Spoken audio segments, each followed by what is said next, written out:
today you will have some ideas, different activities that you can use in the classroom. Okay, let's get started.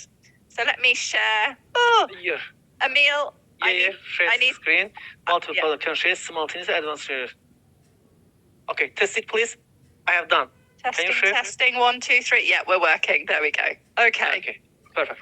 Right. Can you all just give me a thumbs up or a yes? Can you see my screen okay? Yes, I see. Yay! I think they're saying yes. Brilliant. Great job. Thank you. Okay, great teachers. So today we're looking at methods to improve listening skills. Now, if you did this with a different trainer, they may do it differently. I am very practical. That's how I teach and how I train. So I'm not saying my way is the only way, but these are some practical suggestions with the key theme in mind, like yesterday, engagement and motivation, to make sure our students really want to learn in the classroom. So this is what we're going to look at today. We're going to look at different accents, okay? And I will tell you what I think. And I'm going to play a really, really lovely video. And I will give you the link so you can use it in your classes. We're going to look at building good students by doing extensive listening outside of the classroom. We're going to look at building autonomy, how vocabulary helps, and we'll look at technology. Now, we're looking at these areas briefly because we're limited for time, but I will share some links with you at the end. So the first thing I would like to do is experience the problems you have as teachers in the classroom. So you can see I'm going to use Mentimeter because you're quite a big audience. It's probably the best technology tool to use. Other technology tools struggle a little bit with so many people. So can you please go on to menti.com and answer the question, what are the main problems that you face or the main problems you have with listening in the classroom? Okay. And I will share my Menti screen with you as well so you can see. Here we go. I'm going to come back and share so you can see my screen. There we go. Brilliant. Okay.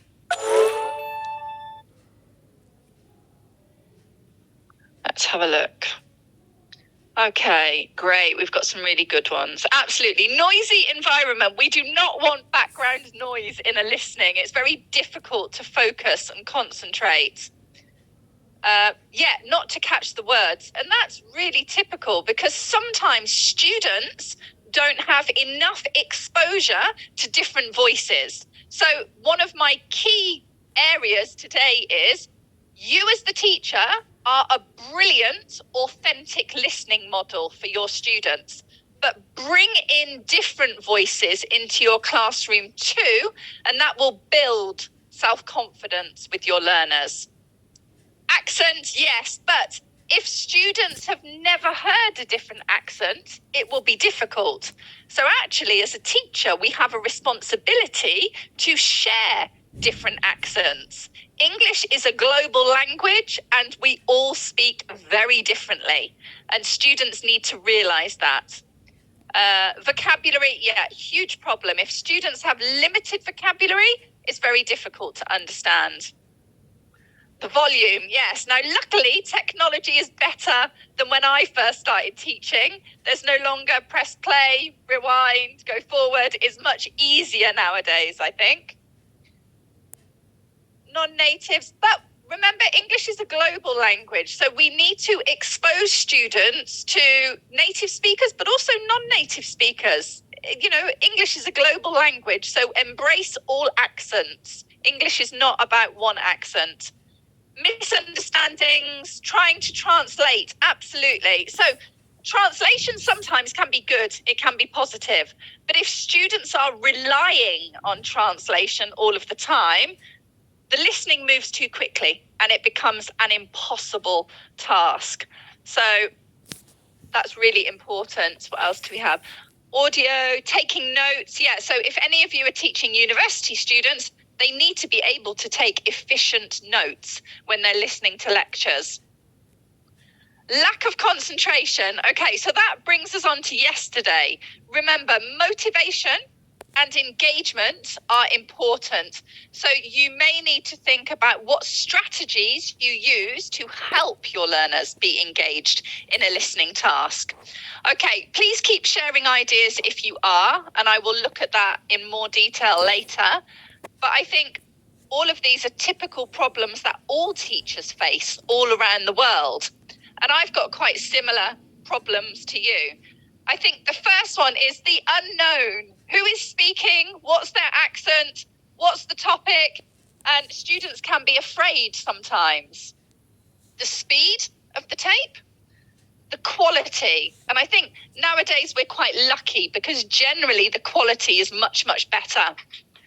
Exactly as you said, lack of vocabulary. So too many blocking words, which means decoding becomes very difficult. The next one, maybe, unfortunately, listening sometimes is a forgotten skill. It's pushed away a little bit in favour of speaking, writing and reading. Actually, listening needs to be important too. So we need to expose our learners to lots of different listening. For me personally, I like to do listening in every class. Even if it's not a focus point, I may just play a short listening because it's giving them exposure to another voice. Okay? Yesterday we did a lot with pictures and we said pictures paint 1,000 words. Listening often, if we're not using a video, there's no visual clues. Sometimes students might try and understand everything, and that's really difficult and actually not manageable. Maybe they don't understand collocations or bigger pieces of language. And maybe there's not enough knowledge about the topic that we're looking at in the classroom. So we need to consider all of these areas to make us better at listening in the classroom. So now the second question is, what are your solutions? We have a lot of areas of problems there with listening. What are the solutions to these problems? What solutions do you have as teachers? Motivate, Ainur, brilliant, absolutely. Practice, fantastic. Enhance vocabulary, amazing. Repetition, yes. Great. Brainstorming, absolutely. So this is what we want to be doing. We need to be practicing. We need to be exposing. We need to be considering motivation so that learners want to listen and participate in the class. Yeah, remember yesterday, don't be afraid to speak. Mistakes are good.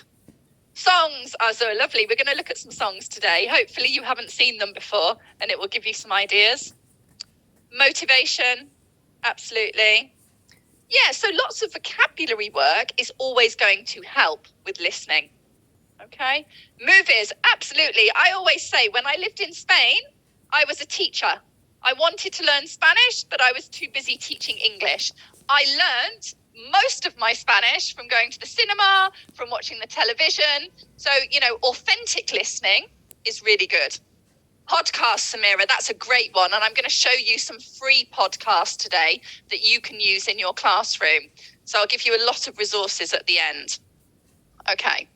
So yesterday we looked at pictures, and this is a great thing to do. If you have a video, you have the audio and you have the visual. And the visual will help with the audio. It helps facilitate the learning process. I think too many teachers test listening. Listening becomes a test in the classroom. And actually what we want to do is equip our learners with strategies to make them better listeners. So we get them to listen for global understanding and context. Often we talk about pre-listening. So before we press play, what do we do to activate schemata with the learners? Don't just test. If we're just testing listening, actually it's quite laborious, not very interesting, and students may become disengaged. We can also get language in a text. When people are listening, we use language that gives us clues to the direction of our conversation. For example, in other words, and, furthermore, all of these kind of signposting words. Teach them to the students, get them to notice them, highlight them, listen out for them, because this is the map of the listening. It gives them direction. Exactly as you all said in the chat box, practice, practice, practice. If there's no practice and no listening in the classroom, it becomes a difficult task. And the same as yes for listening. Why are they listening? What tasks do they need to do? It needs to be very clear. I would say, tell your students it's not about understanding every single word. Actually, that's impossible. Even as native speakers in our own language, we don't listen to a conversation and try and translate every word or understand every word. It's too difficult, okay? We need to grade the listening. If it's too high, it becomes too difficult. If it's too low, they may just get fed up. For me, as I said, I do listening every day in my classes. It may not be my focus point, but the idea is I'm bringing a different voice into the class to build self-confidence and self-esteem in my learners. Give your students lots of links and resources so they can listen autonomously outside of the classroom. Look at that in quite a lot of detail. Help prepare your students for listening. Be very clear, be very precise, be very specific about what the task is. Teach strategies, don't just test. And, when you do a listening, exploit it fully. Because at the end, you can give them a script of the listening. You can notice language, look at language. You can look at grammar, collocations, adjectives. So if you're using a listening, I would exploit it as much as you possibly can. So these are some examples here of what you can do to change it a little bit. So if you're teaching young learners, you might listen and draw, quite a tactile activity. You might get students to listen and put something in order, okay? University students, they may have to listen and make notes. Okay, so note-taking. Listen and circle the correct picture. It's a bit easier. Listen and match. Listen and answer questions. And then we have our strategies. So listening for gist, listening for detail. Listen and discuss, listen and share ideas. So I guess like anything, it's a combination of different things to ensure that our students are motivated and engaged with the listening process. So, I'd like you to just answer this poll for me, and then I'm going to play you some really interesting listening. So you can see at the top, I'd like you to go to Mentimeter, and I just want to see your opinions as teachers. Do you prefer authentic listening material? So something that is not written for learners, something from Netflix, something from the films or music, or do you prefer non-authentic, which means this is a script that has been written specifically for learning purposes? So if you can vote for me on Menti, so we can see the balance here, and you may have some opinions. So I'm going to stop sharing here, and you'll be able to see the script. So I'm going to rank, and hopefully this is going to work. Yes, it is. There we go. So I'm going to just share the screen with you, my screen. Oh, no, it's not that one. It's that one. There we go. Share. No. Mentimeter doesn't want to work today. Let's try again. Okay, here we go. It's working now, and I can see some answers. Great job. Let's have a look. Okay, so just what you think. Do you prefer authentic materials or non-authentic? So remember, authentic would be something not written for pedagogy or for learning, and non-authentic is something you would find in a class course book. And again, if you can't get onto Menti, you can pop your ideas. Yeah, both. Does depend on the students, absolutely. Both. Okay, so we've got some different ideas here. Both of them authentic. Okay. And it will depend on many factors. It's not as easy as saying one is better than the other, because sometimes the other one is better in a class with students.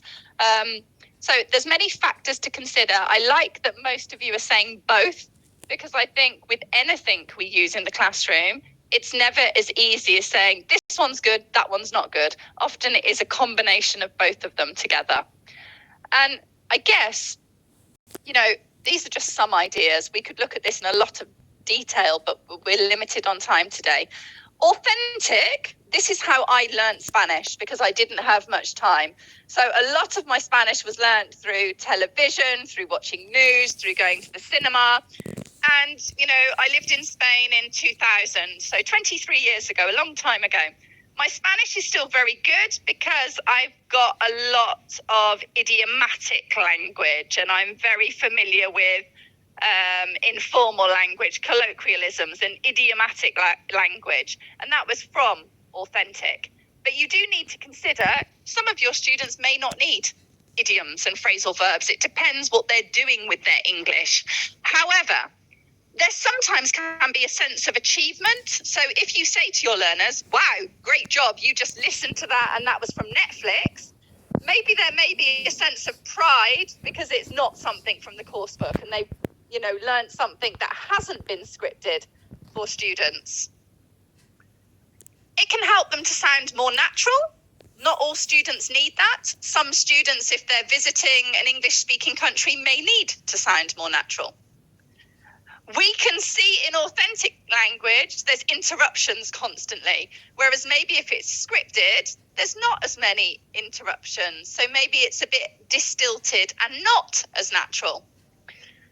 Of course, you're going to have a lot of authentic exposure to accents with authentic listenings. So perhaps that means it's more realistic and more meaningful for our students. However, it can be really time consuming as teachers to find good authentic listenings to use in the classroom. I'm going to show you some today.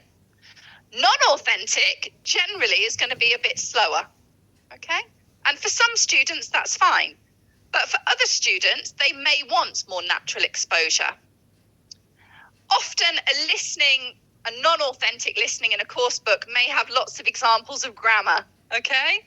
And, you know, that's useful to practice, but on the other hand, maybe a little bit unrealistic.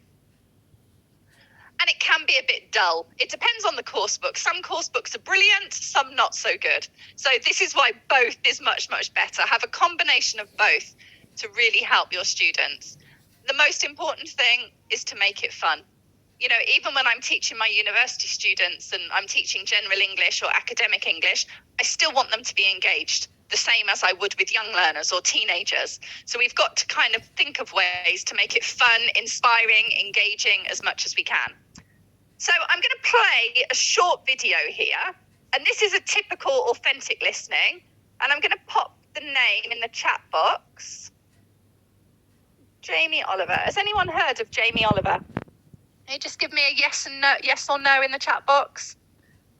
Anyone heard? No, yes. Few people, yes. Okay. Few. Okay, so he's a very famous chef in the UK. And yeah, someone's put the chef. Brilliant. It is difficult because he speaks quite quickly and he has quite a strong London accent. But I'm a big believer, different trainers will tell you different things, that actually you can use somebody who's got a completely different accent. And what you have to do is grade the activity. So I'm going to show you an example here that I would do with relatively lower level learners. And the task that maybe all of you can do while you're watching it is this one here. Very, very simple task at the bottom. I'm going to play you a very short video of Jamie Oliver showing us a recipe. And all I'm going to ask my students to do is, how many different types of food, so that's my typo on the screen, sorry about that, my glasses are broken. How many different types of food does he mention? That's it, okay? So you can see it may be quite a difficult listening, but the task is very easy, okay?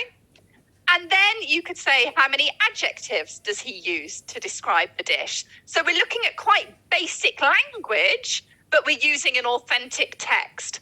And for me, that works. I'm grading the activities to make it simpler, okay? But the listening may be quite difficult. So I'm going to play this listening to you, and I'd like you to do the activity in the chat box and see what you think about Jamie Oliver. How many food items does he mention? So pop them in the chat box. Can you listen out for any adjectives that he uses? So I'm going to share the sound so you can hear.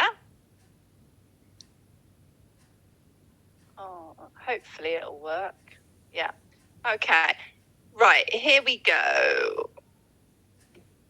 There's a great recipe out there called shakshuka. Can I just ask if everyone can hear that okay? Could you hear yes or no in the chat box? Yes, perfect. Okay, that's good. Panic over.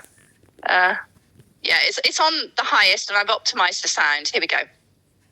And the classic recipe is eggs cooked in tomato sauce. But I'm not just doing the classic. This is a green shakshuka. And it's my take on this delicious North African one-pan egg dish with asparagus, broccoli, mint and harissa. It's super speedy, delicious and proves that tasty eggs aren't just for breakfast. And that is going to be a fine brunch, lunch. What a lovely meal. You can serve it in the pan, which is great. Let's have a little look at the eggs. Oh, yes. Look at that. Come on. Let's get amongst it here. So you can see you don't even need to play all of it. You can just play 30 or 40 seconds. Let's have a look in the chat box. Okay, brilliant. So, the activity was easy. The KISS method. Remember I said keep it simple, even though he spoke quite quickly. And you can see all of your language that you've put in the chat box. So we've got some really good adjectives. He said lovely, delicious, tasty. Okay, so we're really exposing our learners to different adjectives. Food, we had eggs. What other food? Tomato, broccoli. There was another one. Did anyone hear another one? Oh, he also said asparagus, okay? Yeah, brilliant, Phillies, asparagus there too. So you can see what I'm trying to show you here is sometimes there's this idea, don't use authentic because it's really difficult. But I think actually do use authentic because it can be engaging and motivating, but just make sure that the activities that you're doing are manageable for your learners, okay? What did you think of Jamie Oliver's voice? Was he okay? Not too difficult? Yes, okay, yeah. So, I think you're going to have a lot more motivation from learners if you're using authentic materials. If every day it's page 2, page 3, page 4, they may get a bit fed up. So using both. So remember, this is authentic. It's short. There were visual clues, and he's very good at moving his hands. And give them a purpose for listening. And the purpose I gave you was simple. How many food items did he say? And how many adjectives did he use? And then you've got a lot of language work that you can use. Now, you can see the video itself is only 1 minute long. But realistically, you only need to play about 40 seconds to your students. And I think that's a manageable amount of time. And what I would then do is put students into groups collaboratively and get them to listen and share ideas together. So that was the first one. That was Jamie Oliver. Really good, authentic listening practice. And then this second one here is what I call listen, stop, predict, continue. So you play something very short to your learners, really short. It can be 5 seconds. And then you press stop. Okay, and they predict. They have the opportunity to talk with their friends, to talk with their partners, and to predict. And then you do the same, and you continue.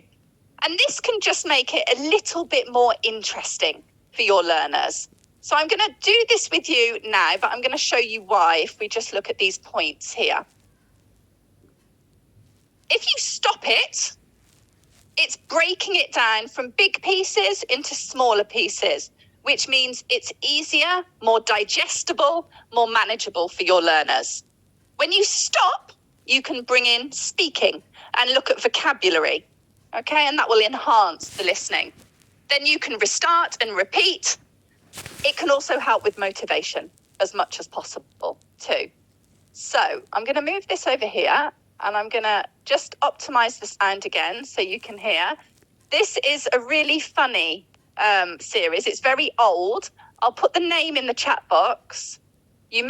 Some of you may have seen it. I use it quite a lot in the classroom. It's called Keeping Up Appearances.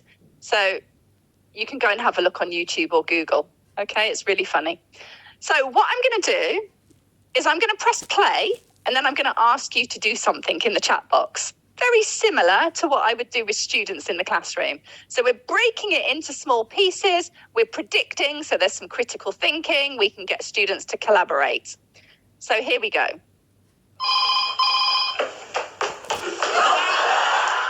Okay, so first of all, the first thing I'd like you to do, can you write in the chat box, what do you think the lady answers?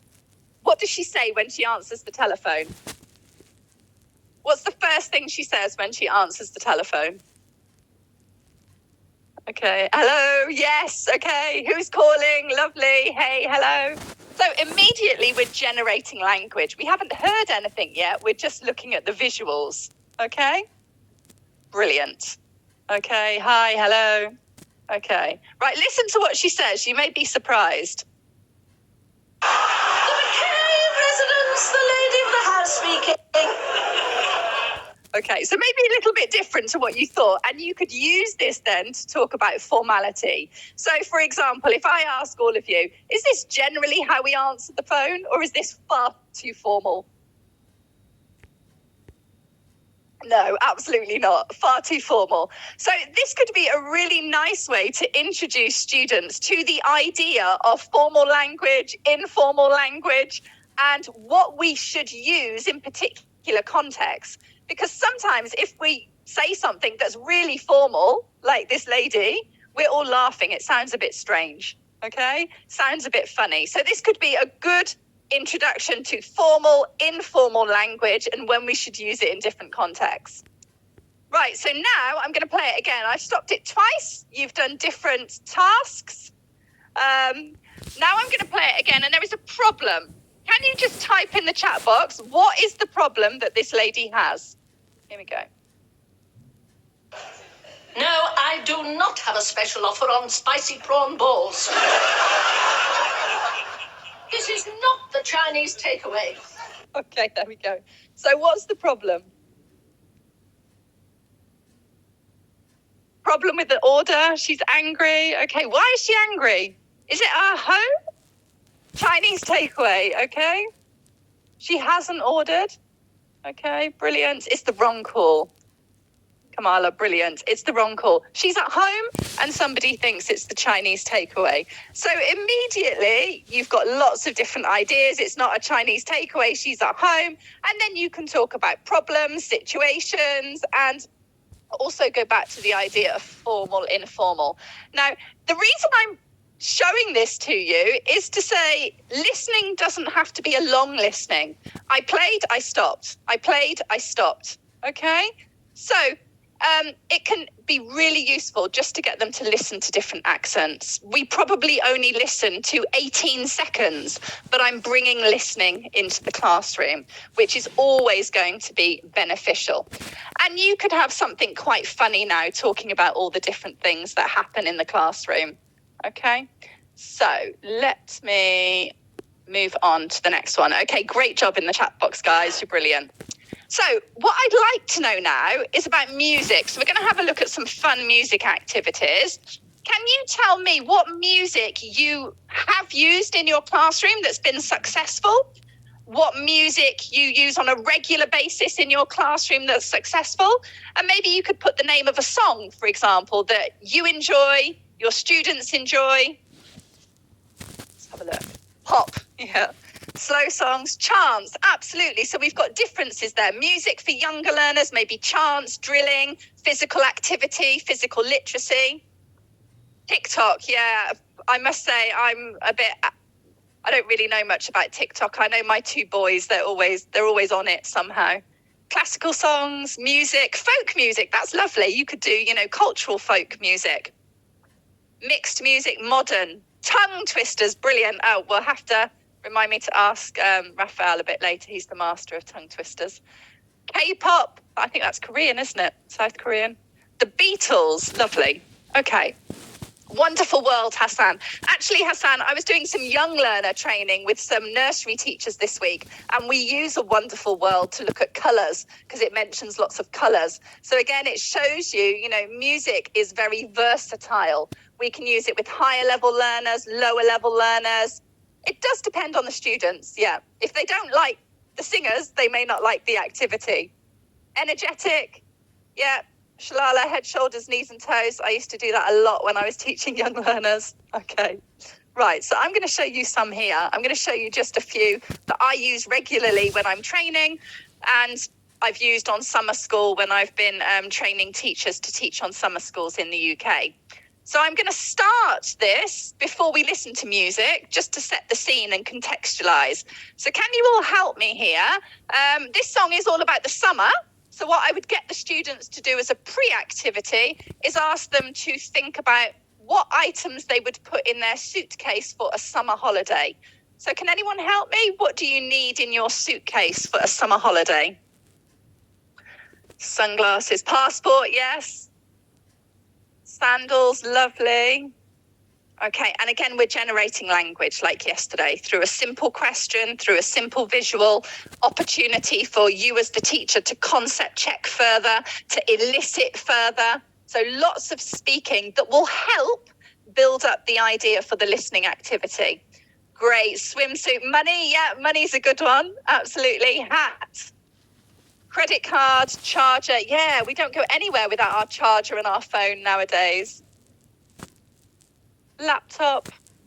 On a holiday? You're going to take your work on holiday? Power bank, money. Okay, you can see we've got so many different ideas. So this is a really quick, fun activity, especially with lower level learners, to set the scene. Really nice summer school activity to do. And you can see I've got the same as you guys. Suntan, swimming costume, shorts, a hat, sunglasses, flip-flops, book, and a towel. Remember always to elicit a little bit further. Well, why do we need suntan cream? Give me the reason why, justify why. Do a bit of critical thinking into each item. Flip-flops, why? Why not boots? So really kind of elicit further with your learners to maximise the speaking. So that was brilliant. Some amazing ideas there. Now, I'm going to play you a bit of a little song, but what I would like you to do is look at the pictures that you can see on the screen. So you should be able to see, let me highlight them in red. Okay, so these are my pictures. I've got 1, 2, 3, 4, 5, and 6. And this is a great activity to do if you think your learners are going to be a bit afraid of listening, because songs are difficult. They're quite colloquial, they're quite fast, they're full of slang. So this is a really nice pre-activity to do. So can anyone help me in the chat box? What vocabulary would you associate with each of these pictures? Okay, so we've got heart, brilliant. Cloud, heartbreak. Okay, anything else? Look at what's inside the heart. Okay. Sunny, lovely. What does your heart do?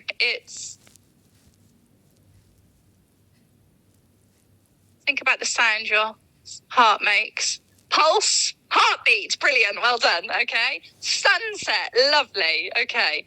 So what we're doing here is really trying to build self-confidence and self-esteem.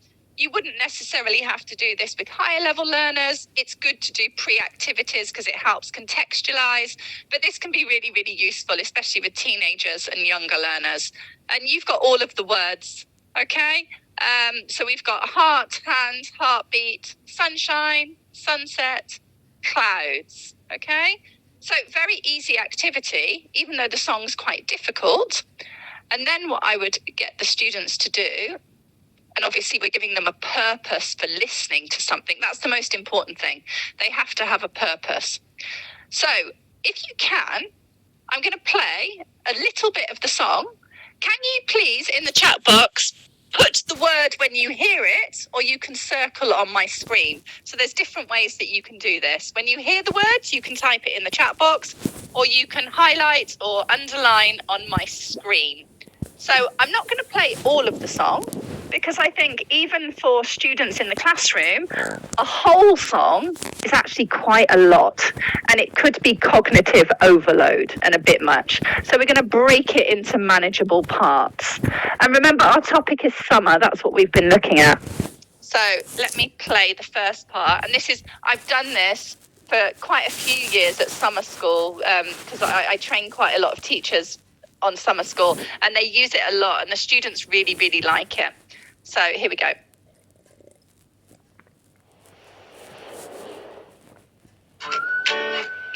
I gotta find my way back to summer paradise. John Paul's in the blood. My heart is sinking as I'm lifting up above the clouds away from you. And I can't believe I'm leaving. Oh, I don't know what I'm gonna do. But someday I will find my way back to where your name is written in the sand. Hey, my man! 'Cause I remember every sunset. I remember every word you said. Okay, there you go. So I don't need to play all of the song, but look at all of you circling it. So with the learners, I think whether you like this song or whether you don't like this song, this is a really nice activity to keep them focused on the listening. Because I think sometimes what might happen with the listening is the learners switch off and they start daydreaming and thinking about other things. Because we have the pictures and we're asking them to tick, hold up something in the class, identify, do something, you may find that your students are much more motivated. Can you just put yes or no in the chat box? What did you think of that song in terms of motivating students? It's brilliant. It's so good. Paradise. I wouldn't say it's my favourite song to listen to at home for pleasure time, but I have done it so much on teenage courses and with training teachers for summer school, and they love it. And the best thing at the end of the summer school is they're like, can we play it again? Can we play it again? And it's so lovely when I can hear lots of Italian, Russian, Spanish, different students singing the song because they like it, it's catchy, it's motivating, there's a tune. You can change the focus. What I was doing there is just showing you something really easy to say that authentic material is good, and we can make it really simple. You could do lots of other things with that song. So I'd recommend you all go and listen as a teacher. And what you could do is listen to maybe some of the language. Higher level students, gonna, wanna. You could look at fast speech. You may find that there's some grammar that's repeated in the song, and you could use that as a noticing task as well. Gap fill, absolutely. What you could also do is cut up all of the words, give them to groups of students, and they have to listen and put them in order. Somebody's saying they like to move. Okay, well, do the same activity that we've done, but put the pictures on different walls in your classroom. The students all stand in the middle of the class. When they hear the word, they move to the correct wall where the picture is. And then you've got a very kinesthetic, tactile activity. Okay? So absolutely, lots that you could do there. Okay, great job. I'm going to clear all those. Brilliant. That was fantastic. So again, you know, different people do things in different ways. For me, it's about keeping it simple, maximizing the learning, and making sure that the learners are engaged and motivated.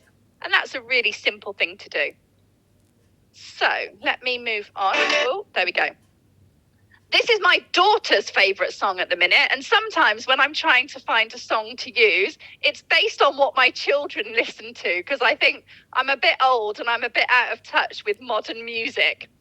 And this is brilliant because my daughter, we have it on in the car all of the time. And whenever I'm listening to a song, I'm not listening for pleasure. I'm listening to think, oh, how can I use that in a training session? Or how can I use that in the classroom? And the best thing about this song is the first sentence. So the first line of the song, this is brilliant to look at grammar, okay? And, you know, grammar sometimes can be a bit dull and a bit disengaging. When we add music and grammar together, it's a really good way to get students to notice. So I'm not going to play a lot, just the first line. Just listen to the first line. Here we go. When I met you in the summer. Okay, so one line, and I've written it on the slide for you. When I met you in the summer. So please, in the chat box, can you add a bit more to this sentence using the past simple tense? Because what I want my students to notice here is when I met you, met in the past, and then I would ask them to work together and come up with a scenario or a story or a dialogue. Okay, when I met you in summer, ... So again, I'm playing a listening, 5 seconds, very, very short, but I'm exposing my learners to a different voice. Let's have a look at your ideas in the chat box. It was fantastic. I lost my mind. I felt you were my destiny. Oh, we've got some true romantics in the group today. Okay, I was surprised. Lovely. I got acquainted with you. I fell in love at first sight. Very good. True romantics here today. It was an unforgettable day. That was brilliant. Okay, amazing. I was shocked. I was excited. I was ashamed. Okay, so the other good thing about this, and this is exactly what I said to you yesterday, what you want to be doing is giving your students inclusive activities where there's no right or wrong answer. You're allowing your students to be good critical thinkers. They're problem solving here. They're being creative.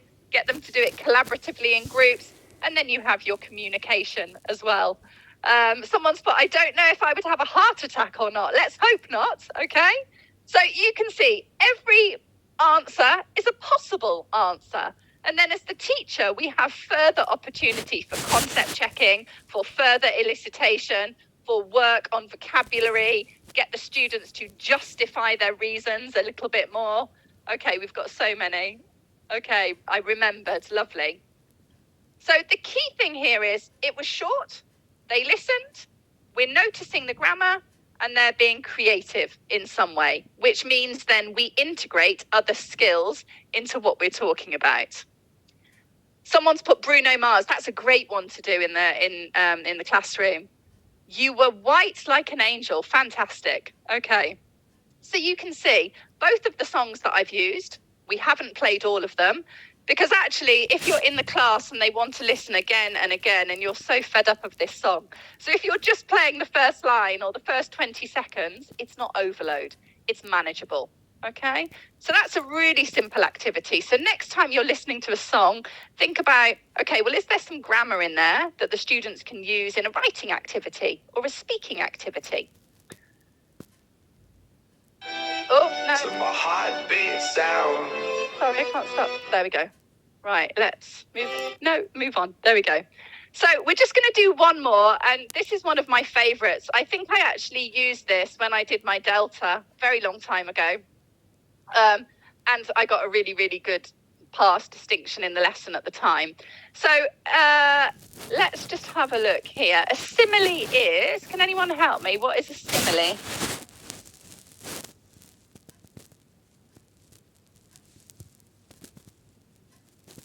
As, good. Figurative language, great, Amalia. As, great, Vafa. Similarities, okay. Oh, we've got a nice one there to hear us, Liza Fox. Figurative language, okay. Stylistic device, okay, great. We've got some lovely examples. Comparison, similarities, great.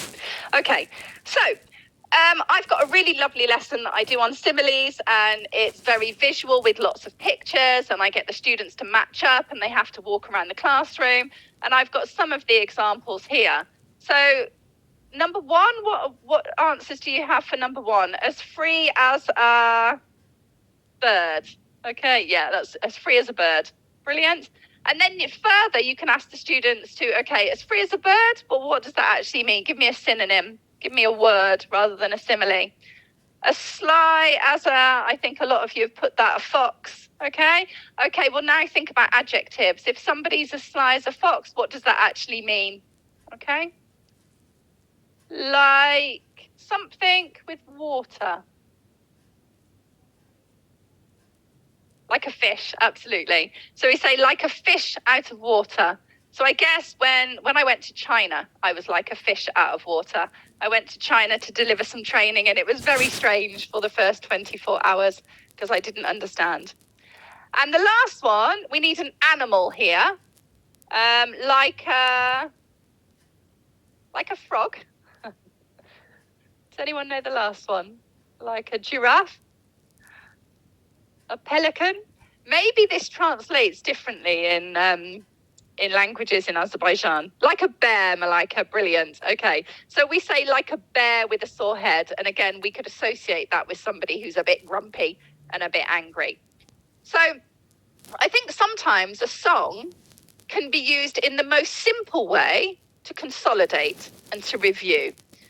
And this song is lovely. What I would like you to do in the chat box, if you can, this is the last song I'm going to play you. I'm going to play a song, and there is a simile in the song. When you hear the simile, can you please write it in the chat box? Okay? So this is a noticing activity that I would do at the end of a lesson based on similes. It's just about noticing.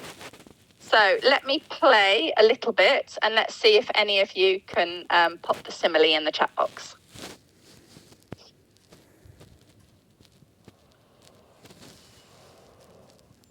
Step off the train, walking down the street again, past your door, you don't live there anymore.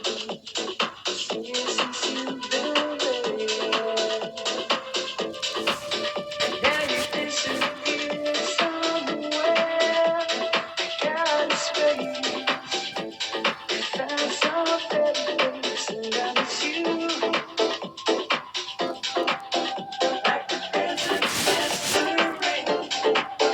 Okay, now some of you, if you're as old as me, you might know the song already. Okay, someone's got it, absolutely. So, and I miss you. Like the deserts miss the rain. Brilliant. So let me just pop that in the chat box. Like the deserts miss the rain. So a song can be a really useful way to consolidate language. I may have asked them to listen out for a past participle, or listen for an idiom, or listen for a particular word related to a topic. There was only one, and in the whole song, it repeats, like the deserts miss the rain. So that's a really nice way to end a lesson, to consolidate, to review, because your students might not remember all the language you teach them in the classroom, but they will definitely remember the song. And the song can help memory, retention, retain information, similarly to what we said with the visuals yesterday. So just one thing I'd like you to take note of from the 3 songs that I've showed you. I haven't played all of them. I've kept it very short, and I've kept the activities quite simple. I observe a lot of teachers teach, and sometimes the whole song, gap fill, even if the students like the song, it's too much. It's too long. So keep it short, keep it simple, make sure there's a purpose, but bring music and other voices into your classroom, because there's a lot of benefit from doing that. Right, can I ask you then, I played you 3 songs. We had Summer, Paradise, we had Summer, and we had Deserts Miss the Rain. Which one did you prefer out of those 3?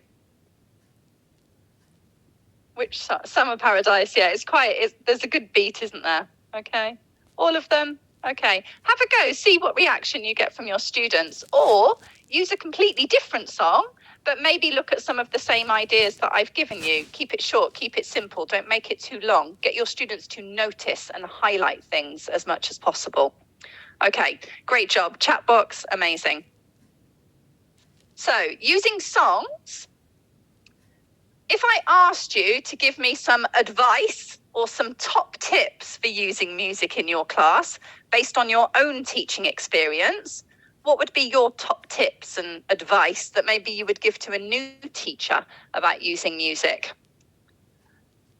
What would be your advice or your top tips for using music in the classroom? Filling in the gaps, good. Information gap, okay, with lyrics, yeah, so that's quite nice. We spoke about information gap yesterday. Brilliant. Order activities, prediction, animations, transcriptions, vocabulary, matching, loads of ideas. Absolutely, absolutely. So please keep writing in the chat box. These are mine, okay? And I think some of yours should be on the slide as well. I think less is more. It's not about, a song being 4 minutes long and we play it the whole 4 minutes 3 times. Keep it short, keep it snappy, break it into parts and make it manageable.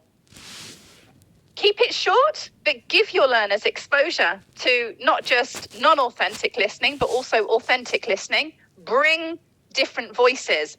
The problem that often happens in the classroom is the learners listen to you as the teacher and think, I love my teacher, I can understand my teacher. And then you press play and it's a different voice and there's panic. So, it's our job to expose learners to different voices. If you're using songs, check for any bad language, because unfortunately sometimes a lot of pop songs have some bad words in them. If they do, don't play it or edit it out. I haven't got time to show you this today, but this is something I would recommend you all remember and go and find. And it's called lyricstraining.com. And this is particularly brilliant to get your students to be autonomous listeners and learners outside of the classroom.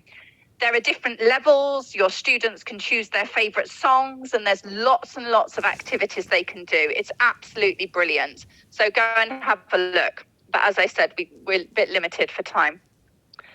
Songs, it could be for grammar, it could be for vocabulary, it could be to review something, it could be to introduce a topic-based lesson and get your students to predict. It could be at the end of a lesson. For me, there's a lot of songs that I use for authentic listening practice on particular phonemes and particular sounds, because often the beauty of having a song is sometimes it's rhyming. So a phoneme is repeated. So if there's particular phonemes that your learners struggle with, a song is another way to look at really good pronunciation and pronunciation lessons. Okay? So it's definitely not one thing we can do with songs. There's many, many things that we can do. I hope you like the songs I showed you.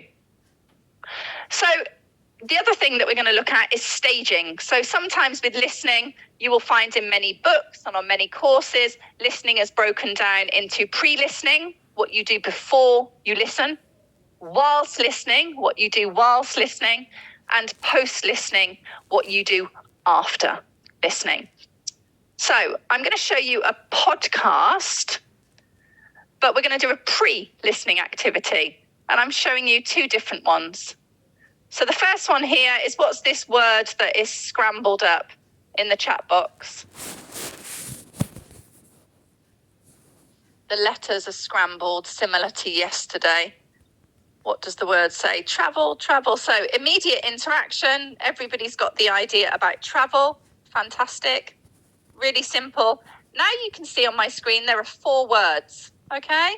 So I would ask the learners to work together and see what they associate with these words. We know it's travel because we've done that. So now we've got 4 other words. What would be the key language and vocabulary you could associate with the pictures? Okay, Maldives, that would be lovely. Somebody take me to the Maldives, please. Okay, traveling around the world, global, fantastic. Egypt. Is it a pyramid or is it a balloon? Okay. Yeah, okay. Yeah, it could be. It could be mountains as well. Not very clear. Okay, what else do we have?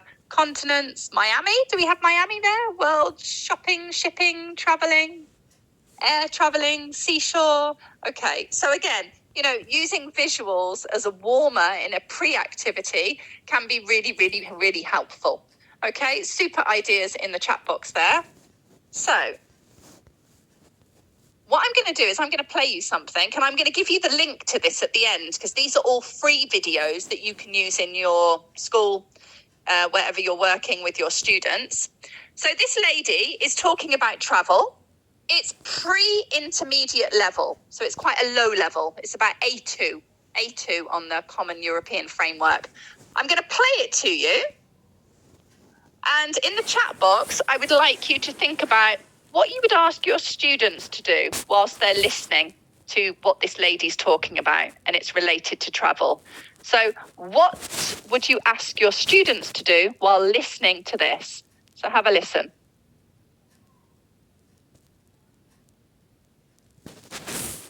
I don't think it's going to One work. place I think of as home. I've lived in Scotland and Poland and China. I love going to new places and learning about new cultures. Today, I'm asking people about travel. I love travel. It's one of my passions. Well, I enjoy it a lot. I have traveled to India several times. I lived there, and I've lived here, and I've been to Istanbul once. Okay, I'm not going to play all of it because we're limited for time.